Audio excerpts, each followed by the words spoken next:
Baiklah. Umum mengetahui bahawa penulisan ringkasan adalah sebuah ringkasan daripada sebuah petikan yang panjang. Tetapi dalam ringkasan kita hanya perlu meringkaskan isi-isi penting sahaja. Oleh itu, murid tidak perlu mengambil kira pendahuluan, huraian mahupun contoh dan juga penutup bagi sesebuah petikan tersebut.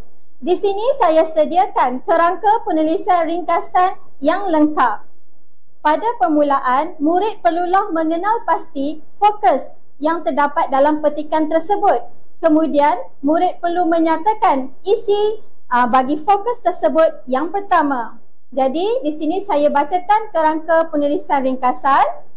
Murid perlulah meletakkan fokus, kemudian ialah dan terus menyatakan isi yang pertama.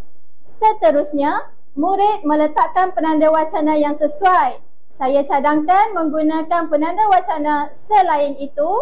Seterusnya, isi yang kedua. Di samping itu, murid meletakkan isi yang ketiga.